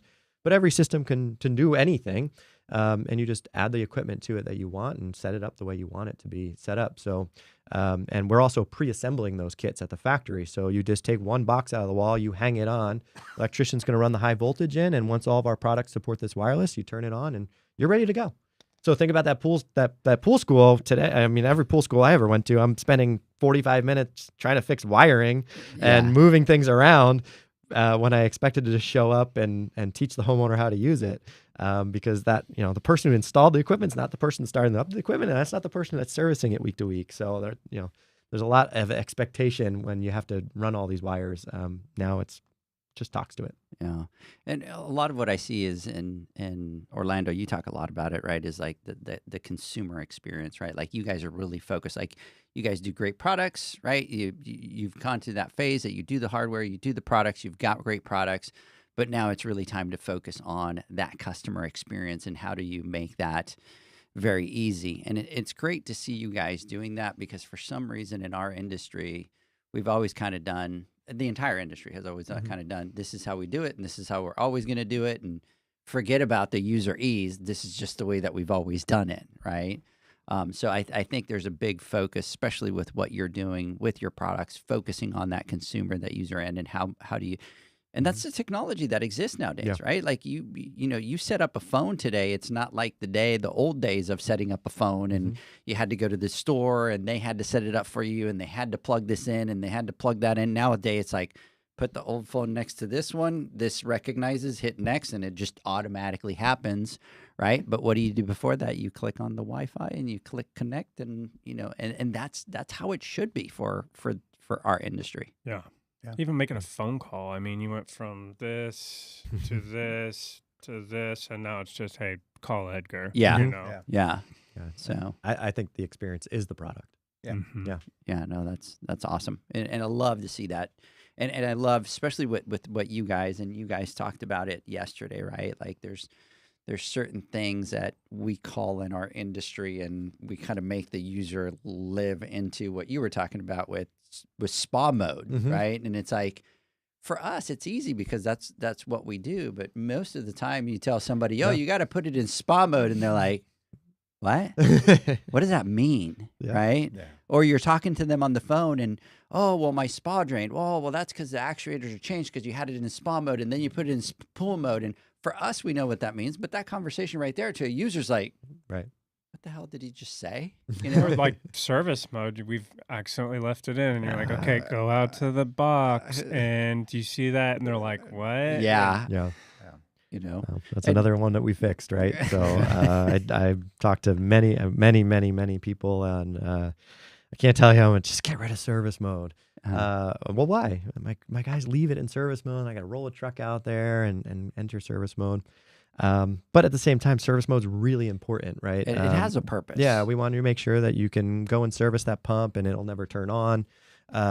Also, too, there's all these kind of safeties like heater cool downs and things like that if you're trying to troubleshoot, get in the way. So you need to be able to go into this kind of service mode so you can service the equipment. And so if the problem is you keep leaving it in service mode, how can we set up the system so that isn't possible, right? And so our experience now is there's service mode. You hit service mode and it lands on a screen and asks you, it defaults to 3 hours. It asks you how long you'd like to stay in service mode. It's customizable. And if you want to keep it in service mode because you're doing some sort of like acid startup or some sort of special service and you want to leave it that way, that's a deliberate decision now. There's no accidental, I left it. And then even then, when you leave the property through geolocation, we can just say, hey, you left that in service mode, or you left the heater in manual mode. And before you're too far gone, you can go back and set it up. I mean, I know I've driven back to properties an hour or 2 hours later. Go back into auto mode. It's not an uncommon mistake, even if you're really, really familiar with our systems. Yeah. Everybody's made that mistake at least once. Now, can you take it out of service mode later on in the app or any of that? Or Right now, we don't allow you to remotely remove it. We don't know who's on that property or what they're doing. It's like a lockout, but like I said, it will. You'll be able to see in you can see all the stuff that's happening from your app. Today we kind of just say it's in service mode and have a countdown, and you can see everything that's happening. But it will be on a timer and it'll come out on its own. And if for some reason you don't make that selection within about 5 minutes, it starts beeping at you. Like, you need to make a decision here. We're not going to stay in service mode forever unless you tell us to. And so we think that that's going to be a better solution, but still preserve the need for service mode. So can I create customizable? Can I create a message, an alert, whatever notification where if the pools are left in service mode, and me as the owner, will it send me a message? So the notifications, we're doing a lot of user work right now on those, right? Some notifications can be a double-edged sword, right? 100%. First pool got connected, and everybody's like, "Oh, can't you tell me when this happens?" And that's been the expectation for a long time. But as you start to see those things rolling out, the people I've talked to, they're like, this is really more of a headache than it was a help. All of a sudden, I'm being notified about something that normally is not a big deal, and I would handle on my normal service route, or you're notifying my homeowner at the same time as me, and now I'm just getting an extra phone call. And so we're doing a ton of user work right now to discover, what are the right notifications. What's the right volume level? Meaning, is it a lock screen notification? I'll showing you guys yesterday. I got some lock screen notification from something that wasn't really important, right? Yeah. And your phone's binging you about it because I have all these apps on your phone that think they're the most important thing in the world. Imagine you're a homeowner, you're sitting in a movie theater, and your phone tells you that your pool light is out. Like, that's not relevant to me right now, right? Like I said, building the templates out so that out of the box, we're doing for 80%, we're doing the right thing, right? And then, of course, there's always going to be that exception where you need to change the setting or something. And so we want to make that customizable, but customization isn't the starting point. It's kind of like when you used to set up a piece of software in your computer, and it would say, like, do you want to do the basic setup or the advanced setup? And basic setup covers 80% of the world. Advanced setup, people who really maybe are more technical and have a more specific way of enjoying something, they'll go into that menu. But then, of course, going back to personalization, we can start to learn and know your personalization. So you don't have to do that every time, right? Once you do it once, this is my setting. So a future feature for us is kind of credentialing you. When you walk up to the pad, you've got Fluidra Pro in your packet. And instead of it just being this generic thing, it's like, hey, Edgar, this is what you have to do today. And we already know your service mode preference. You don't like 3 hours, you like an hour. And you're not having to do that at every single site and set that setting at every single site. That's crazy. Yeah. And I think that's, again, the future, right? That's the future. Thinking about the future and how does that help the end user, the homeowner, the pool pro, right? And a lot of that entails putting a lot of infrastructure in place today that, doesn't work straight out of the box, but obviously, like the roadmap, right? You guys are talking about all these other products that you want to have. And so I can assume, and this is my assumption here, is obviously not all products are 100% ready because this is the brains of the operation, right? So I'm assuming moving into the future, a lot of those cables just go away. You're able to, whether it's a heater and the heater's going to be able to communicate with that, we'll be able to tell the pool pro, hey, heater's on, it's not firing, whatever, et cetera, and be able to kind of notify that. But I'm assuming that the future, right, if we look at it 10 years down the road, the future of a pad is kind of this like mesh and this interconnection with it and being able to just kind of manage all that data into it and help the pool pro. Absolutely. That's exactly right. We're building the foundation for all of this, and we want to make sure the sewer lines are in the right place and the water is coming in the right place. And we have a really solid foundation, and then we can move. I call it crawl, walk, run. So some of our features are going to crawl at launch, and then they're going to walk in 2027, and then they're going to start running in 2028. And so, but we have to have a strong foundation. We can't go back and start demoing out the foundation and rebuild it because we didn't realize we're going to have a second story on the building.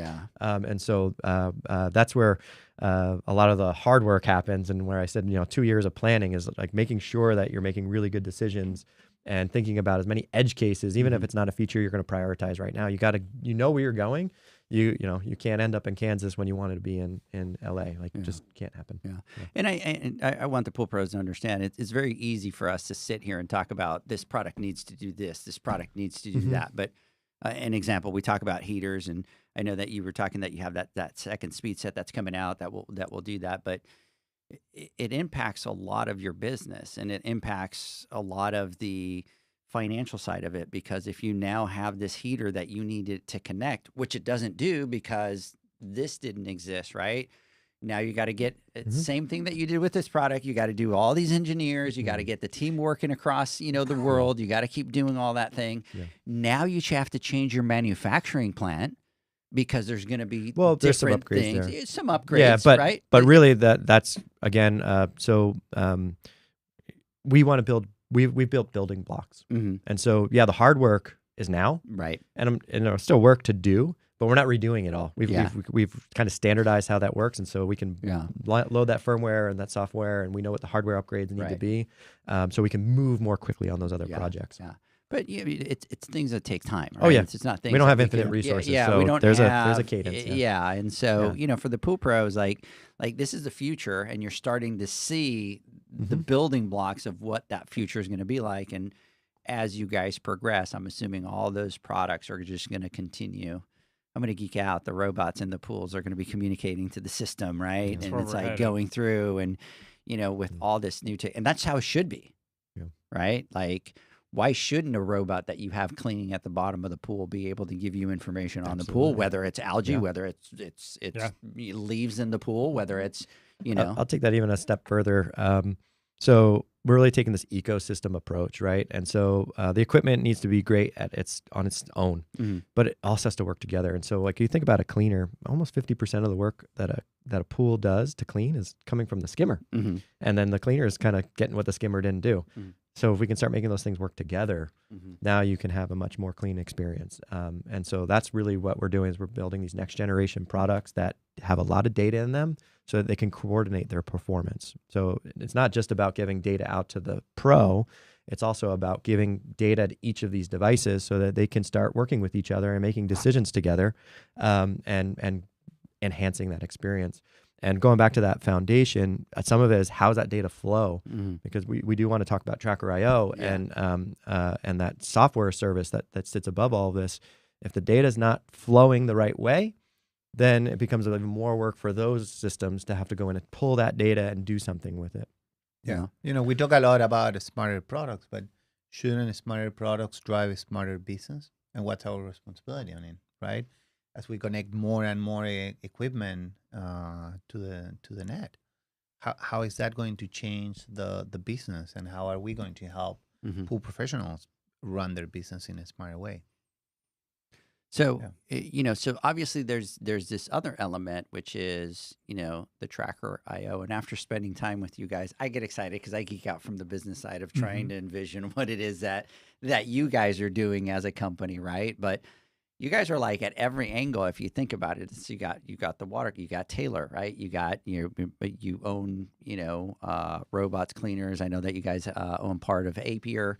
So it's like you guys have gotten into every single piece of that ecosystem, right? And I think the one piece that was probably missing that nobody talks about is the software side of that. So what's the vision with that part of it? So we're working on an ecosystem in which the pool owner is a very important part, but the pool professional it's equally important, and it's the heart of this industry. So beyond building smarter products, we have historically been very experience centric in terms of like how do we help pool professionals install the equipment faster? How do we help them service faster? Now it's also how do we help them run their business more efficient and in a connected world. Digitally, it's key for this part. There are a lot of notifications we were discussing. Notifications are great, but what about orchestration? Something goes down, how do I schedule a service appointment? If it's really important, do I need to go tomorrow? Can I go on my regular date? And how do I give all this information in a format that pool professionals can act on it, and it can help them automate and run a much more efficient business? Right, and that's what's Tracker.io. We expect Tracker.io to become the operating system of pool professionals and bring everything they need in one area so that they drive better business, they drive better experiences for their customers, and in return, prefer our products above any other products, right? It's all about trust, it's all about efficiency, and how do we help pool professionals grow? Absolutely. Hey, let's do this. Let's take our second word from our sponsors. When I come back, before we finish, I do have some more questions for you on, obviously Tracker.io and how that's going to be a part of this vision that you guys are talking about. We will be right back. Pool pros have specific needs when it comes to general liability insurance. The SPPA program has you covered. With 3 tailored and customizable general liability options, SPPA makes it easy for pool pros to feel secure. Find out more and get covered at thesppa.com. Now available, Pool Invoice. Pool Invoice is a pool billing software created specifically for the pool service and repair industry. It's developed for our industry and only our industry. Pool Invoice is built with recurring billing in mind. You can print, email, text invoices, or even send via WhatsApp. You can add reoccurring or yearly charges, accept credits, and set up autopay. You can even see when customers have seen the invoice. It even has a customer portal where they can log in and see, print, and pay invoices. It has all your customers' information on one page, so you don't need to search through hundreds of invoices looking for the one you need. Just go to the customer profile and it's all at your fingertips. Created specifically for the pool industry, Pool Invoice. Now available at poolinvoice.com.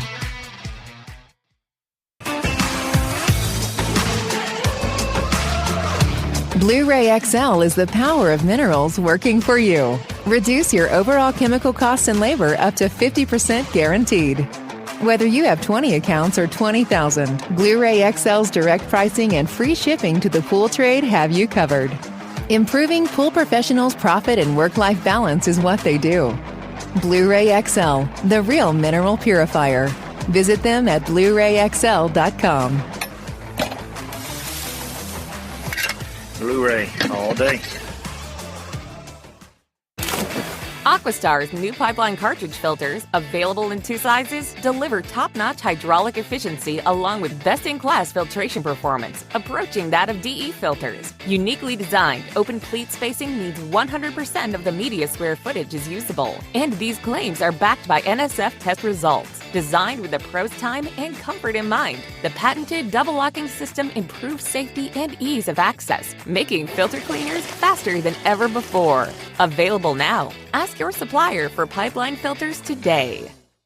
Natural Chemistry, a leader in specialty water care solutions for over 30 years, is proud to provide products that make pool service easier than ever before. Its unique enzyme formulations in Pro Series Pro Blend improve efficiency of your pool program while reducing frequency of filter cleaning and scum lines. Natural Chemistry is also well known for its wide variety of phosphate removal solutions that include a non-clouding formula in Phos-Free and extremely high-range removal with Pro Series Phos Remove or Phos-Free Max. Save time, save money, save work with Pro Series products.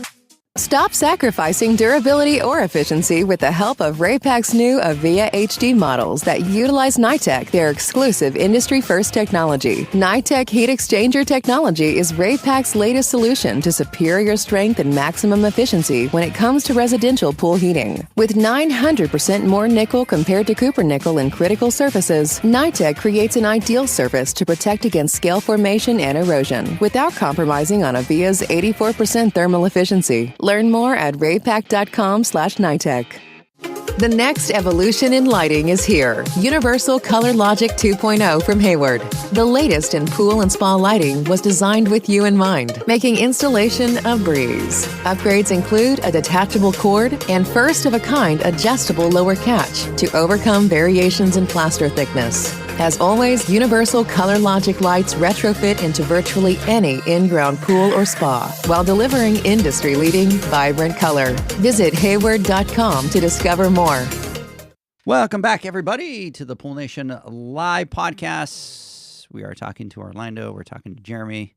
Our boy Zacharias, what's going on over there? You okay? I'm nerding out. I think this is really exciting. You're nerding out, yes. So you're going down those rabbit holes? Oh, yeah. So on your drive home today, I know what's going to happen. I'm going to get like 16 calls from you. What about this? And what about, I'm just be like, bro, just call Jeremy. He'll, What's your number, Jeremy?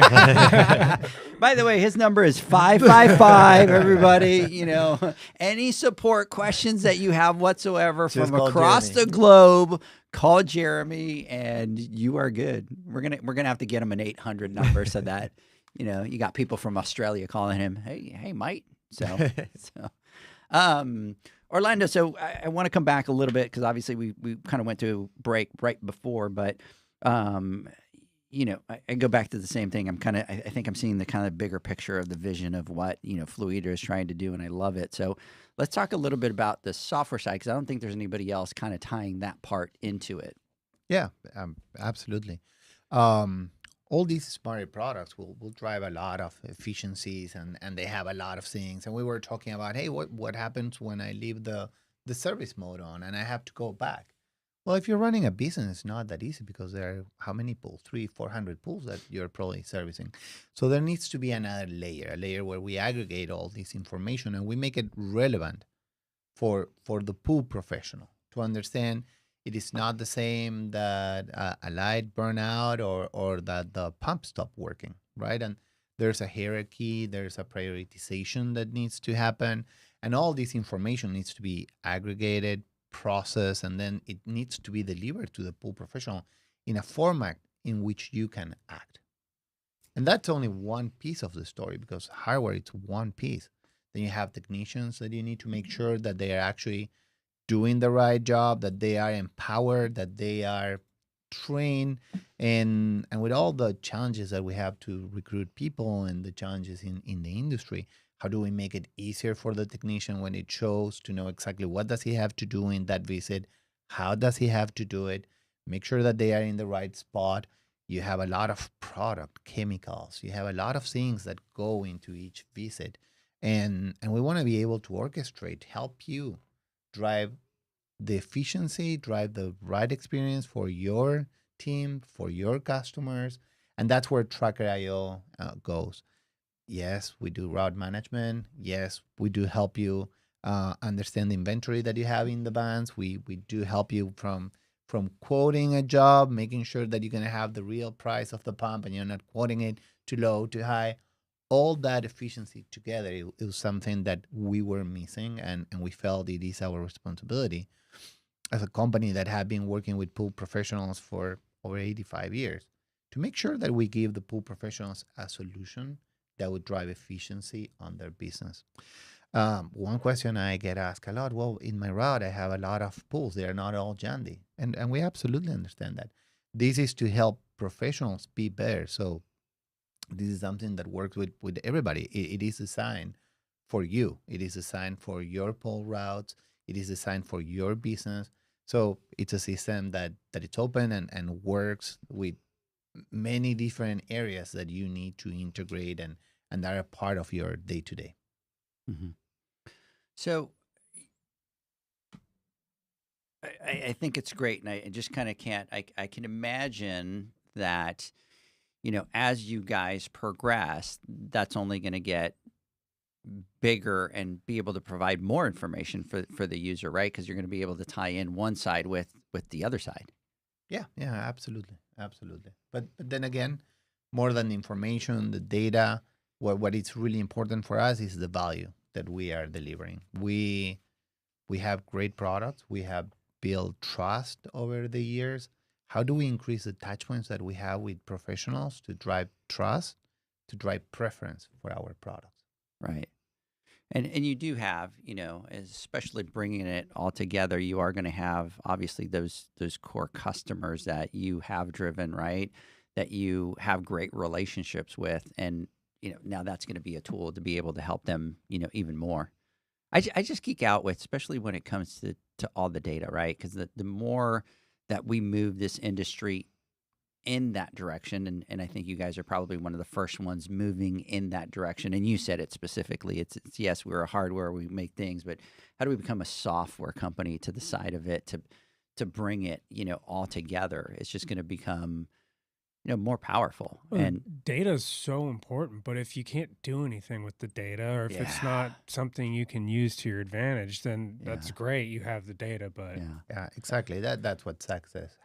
How do you use all this data to empower the pool professionals, right? And that's where Tracker.io plays. Tell me how much you're geeking out coming into the industry at this stage to be able to do that, huh? I love it. We're going to go through a rabbit hole. It's just like, it is fantastic, Just think about all these changes, and for a pool business, how much can it change? How much can it change your business model, right? Mm-hmm. Do your customers pay you to spend 10 minutes in a pool, or do they pay you to have crystal clear water every time? And then the means in which you deliver that will be different, right? So it's very exciting the way that your customers as a pool professional perceive the value of your service will also be changing.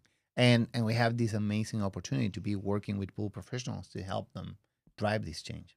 And I didn't think about it, but you guys have a software for pool builders too. We do. It's called ProEdge Build. So You yeah. got that one too? Yeah, we do. We do.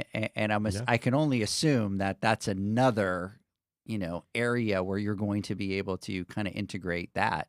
Yeah, so future feature for Edge templates, being able to move one configuration to another. But as a pool builder, we could start to build those templates off of the contracts that you write. So you come up to pool and it's already configured, right? That's the goal. Like the software, it's going up and it's coming back down. Imagine walking up to the in-can display and instead of it being just a generic home screen, it's, if you're a Tracker IO user, it's saying, here's your to-do list. You have to empty the basket. You have to, check the chemistry. And instead of playing with your phone as well, as you're interacting at that screen and completing those different tasks, it's checking it off and creating, this is what we did today, right? Mm-hmm. A lot of times we've had a previous software available, and what you found is a lot of technicians, they had it in their pocket, but they're moving from job to job to job. They're not going to stop and pull out their phone and check a bunch of boxes off. They want to get to the next pool. They got a lot to do. Yeah. And so again, the more that the products can be seamless that way, Mm-hmm. and make sure that they were serviced, it's a kind of a win-win for everybody there. Yeah. It's an ecosystem approach, right? And we have highly specialized tools for highly specialized functions like pool service. And then we have other software that is highly specialized for pool builders, right? And as you can imagine, in the back end, everything gets connected and we have seamless handoff from the moment where a pool is being quote, built, and then serviced. No, that's absolutely amazing. One quick question, and this one's kind of out of left field. So if I'm a pool builder, right? Here I go down the rabbit hole. This would be the call of later for Jeremy. Hey, Jeremy, can it do this? So I'm putting on a pool builder hat on. So pool builder goes out, which is awesome if you think about it. Once you get there, right? Everybody that's listening, follow me on my journey here. So we're in the future. You have all these systems that automate. You don't need any cables. They automatically kind of connect and stuff like that. You turn this thing on. Everything kind of connects to it, right? So all you have to do is kind of probably connect the Wi-Fi, right? And kind of get that set up. It recognizes everything. Drawers come open, pop, everything connects, right? So you've eliminated that need of knowledge of that person that's building the pool to wire this, to wire that. This guy's an apprentice. He really doesn't know how to wire it. I left him behind. He wired it the wrong way. So you're eliminating that whole part of it. Younger generation is a lot more technologically savvy, right? So you're dealing with a lot of these younger kids that it's going to be easier for them to kind of go through all these things. Will that pool builder be able to have a template for every build that they have where they could just kind of create a template and go drop it in that job? Yeah, that's a future feature. Yes, that is probably sometime in 2027 we'll roll that out. And I don't like the word eliminate. I think you're freeing that person up to do something more useful, right? So instead of standing there and spending an hour and a half programming a system, you're turning it on and it's already kind of dialed in. And now that technician can be off doing something more valuable to the business. Yeah. Yeah. But Like training the homeowner on how to use it or introducing them to their system, what they showed up to actually do, right? Yeah. Zach, I feel all smart over here that I thought about something for the future. And they're like, yeah, we already thought about that. Like, we already. That's how it goes. I'm the one 10 years behind.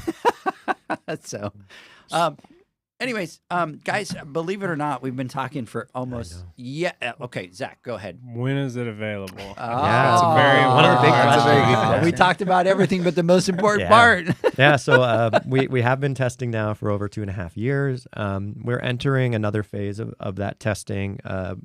Some of those sites have been added, but after July 4th, we're waiting for the holiday to kind of pass because there's a lot to do before July 4th. Oh, yeah. But we'll be adding, we'll be moving into a beta phase with some of our really close pool partners. And it's all building up. We're going to be taking early buy orders in the early buy this year, and we'll be shipping some systems starting at the end of this year. So it's coming quickly. Nice. It'll be here before you know it. Our We're first, already in June, so you're talking 4 months away. Yeah, our first units went into what we call production yesterday. Yesterday. So they're Nice. coming off the line as production units as of yesterday. Yeah. They should have sent you some videos so that we could see it. She should have gone, look, Edgar, production. We right? That's do top have, secret. And we that's do top- have some really good They're like, B-roll they're like, of that. they're like, you're on a need to know basis. You know what we need you to know right now. So, Yeah, look kind of at- like the CIA. And if you guys want to try Tracker.io, you can go to tracker.io.com. We're offering 30 days free. And if you text us that you hear some Pool Nation, we'll probably extend that. Nice. See, we should have talked about that before, right? So Yeah, I'll just add, this is the beginning, right? We're starting to talk about this product. You're going to see a lot of information rolling out over the next couple of months as we get to that full launch date. And if you want to learn more about Edge, we have a link, jandy.com/edge. And that is a resource for you to keep up with the latest updates. Yeah. So I want to give you guys a big, huge shout out. I know it's very difficult to, and we talk about it all the time, right? Like you guys came out on a Wednesday, and I know it's very difficult to pull both of you away from what it is you're doing. But I do want to give a shout out to Alana and Katie out there. They've been absolutely amazing with us, kind of connecting and setting all this up, and been very patient with us. So big shout out to you ladies out there. Thank you so much for, always reaching out, always staying in touch.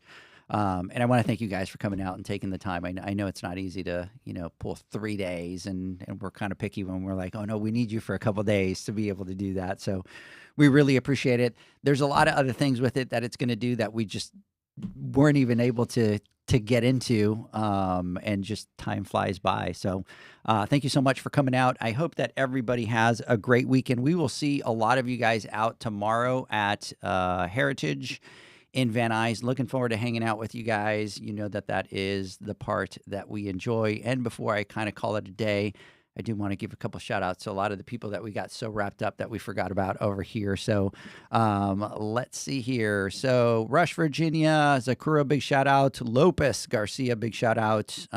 See, this one I can't even pronounce. Dream Construction, Maria, big shout out to you. 9 Fathom Pools, we'll see you tomorrow for sure. I know that you're going to be there. Sarah, big shout out. I'll see you in June. Jeremy, big shout out. Forever Smile. Mark Siegel, Jason, Tori Nicholas. Hey, Mom, how are you? Big shout out to you out there. Gumption Kids, big shout out. Mr. Eric Nielsen, big shout out to you guys. And by the way, Jandy responded on here and said, amazing job, team, but they never told me who they were. Oh. So I'm going to make some calls as soon as we hang up. I'm going to find out who that is. So. Anyways, thank you so much, guys. Really appreciate it. Hope to have you guys back, and catch me and John next week on the Instagram Live as we get ready for the Pool Nation Awards. Have a good weekend, everybody. Bye-bye. Thank you. Thanks for listening to the Pool Nation podcast, a member of the Pool Nation family. You can listen to us live every Friday here at 9 a.m. Pacific, 11 a.m. Central, and 12 noon Eastern Standard Time. You can find us at Pool Nation or PoolNationPodcast.com, on Facebook, or on Instagram at Pool.Nation. And to find more info about Pool Invoice, the billing software built specifically for the pool industry, go to PoolInvoice.com. Before you go, this is what the pool industry has been waiting for. PoolmanUniversity.com. It's the first platform dedicated to learning the swimming pool service and repair industry. A pool service community where you can connect and find videos on business, service, water chemistry, and repairs. See you there at PoolmanUniversity.com.